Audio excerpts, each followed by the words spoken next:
Hi guys, this is kind of an unusual video in a couple of ways, but I feel like it's necessary, both as an update and as representation through full disclosure that I feel is somewhat past due. If you just want a summary, as I often do for these kinds of videos, there's one in the description. The channel got demonetized a long time ago, so don't feel bad for not watching it all the way through. Luckily, this isn't an apology video, still a scandal-free YouTuber so far, yay! But more of an insight into how I live my life, how that affects my schedule, why it causes unusual complications, and how I'm working to improve it. And since it's Autism Awareness Month, I thought it'd be good to make you guys aware. So yeah, off the bat, straight to the point, I have autism. I have what used to be called Asperger's syndrome, but this is now widely considered an antiquated term, plus Asperger wasn't a very nice guy. These days it's simply verbal, occasionally visible, but very internally present ASD, Autism Spectrum Disorder. On the spectrum is fine, but it does imply a linear gradient from visible to invisible, when in reality it's more like a Pokemon stat polygon or the social stats in Persona. Autism is just another flavor of brain function, and the nuances are just as many as those between holistic brains, holistic being the term used for not autistic. Neurotypical is also used, but you can be neurodiverse without being autistic, so holistic is more accurate. I've mentioned this several times on Twitter and a couple of times in my videos, but never quite enough to stop someone going, I had no idea, every time. But yeah, cultural knowledge is getting better, so most know autism isn't always a clearly visible disability, but people being people, there are also more than a few that think they can tell. Some autistic people can be very good at what we call masking, which is passing for holistic, so the truism for trans people also applies to ASD. The ones you know are only the ones you know of. Of course, the difference between verbal and non-verbal is obvious, but there are also partly verbal autists, ones that can't stand loud noises and ones with sensory issues, and they can all be combined at different levels, and most importantly, change over time too. Like, you can have one autist who's a riot at parties but can't wear wool and needs a 3-day break afterwards to clear their head, or another who reviews German speed metal on YouTube but curls into a ball if a car alarm goes off. It's all very mix and match, just like holistic folk. Check out the description below for a good list from a good site of the common traits that we might share. So if it's just a set of personality traits, why is it a disability? Well, it's only a disability because society doesn't cater to it the way it does allists. I mean, remember how being homosexual was once widely considered a mental disease? Back then, and even now, being gay was literally a disability, as you would have rights actively stripped from you, preventing your ability to function comfortably. That's the same way that being autistic, and trans, but that's a whole other subject, can be a disability today. More on that in a second. I just want to take a detour on that subject, which will eventually loop back around to it. So you might be curious as to where I fall on the whole mix and match of the spectrum. Well, I'm very introverted. Imagine a YouTuber who reviews Japanese kids cartoons. Introverted. Really shattering the stereotypes there, huh? I can't look people in the eye without sustained effort on the level of gazing at a cringe compilation video, and talking to people one-on-one is sweat-inducingly stressful, especially if it's small talk. However, if there's just one other person there, I'm fine and chatty because the added backup gives me breathing space and options on where to take the conversation. My main special interest is video games, not anime weirdly,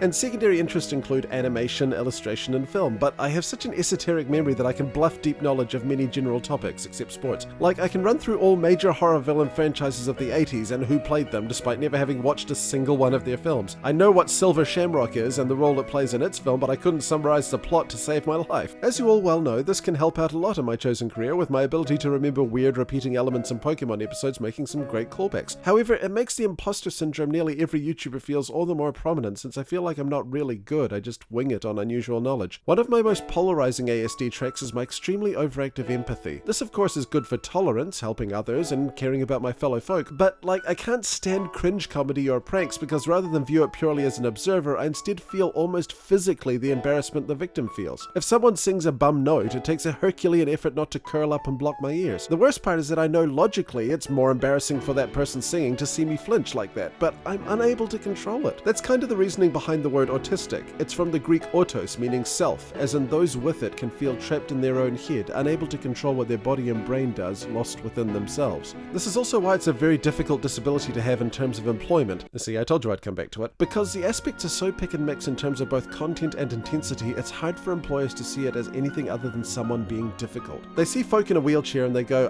they'll need a ramp, got it. But they see someone who can't look you in the eye, talks about weird subjects and needs a break every 3 days or so, and the response is usually not, they'll need a break day and don't expect eye contact, got it. But rather, what a rude, lazy and selfish individual, unaware that the individual is more than aware of how unusual they are, and are more than willing to discuss how to work through it. Unfortunately, saying I'm autistic in an interview just reads as I'm higher maintenance than your other employees, and it's treated as a black mark. For these reasons, I'm extremely lucky that I was able to find a job that is able to make allowances for my needs in YouTube, and even able to work around the horrifically burnout-inducing schedule that monetized content creation on YouTube can engender. My release schedule has been extremely erratic lately, but I've seen no change in income thanks to Patreon, since it works on a content-based salary rather than an hourly rate, and it works really well for me. It's just too bad that it creates an almost impressive impressively ironic sense of survivor's guilt within me. Now, here's where my schedule and video production comes into play. Bizarrely, the more successful I become, the more I see all the people who could have also benefit from my situation, and that causes a lot of emotional stress. I have very little self-esteem due to a myriad of elements, and I just feel like I don't deserve what I have as much as others who also struggle with employment due to disability. This has, laughably, only intensified the more successful I get, with my early videos being churned out regularly when I had the audience I felt I deserved, but almost self-sabotaging myself the more successful I became, to the point that it's become an actual issue to read the patrons after every video, since it's like being punched in the gut by my brain while yelling, "You don't deserve this," every time I read one. But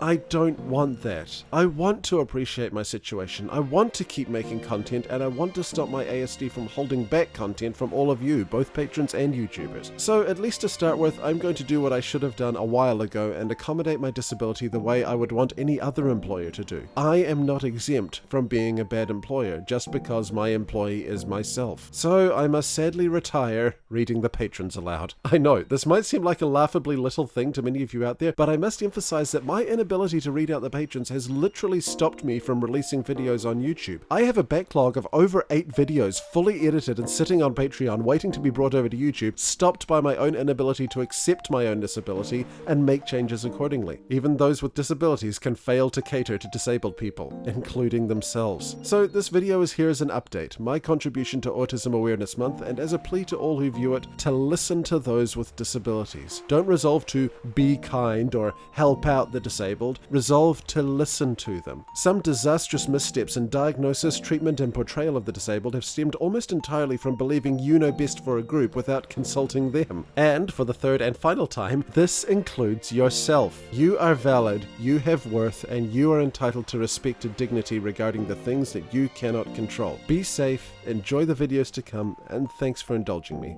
You're all awesome.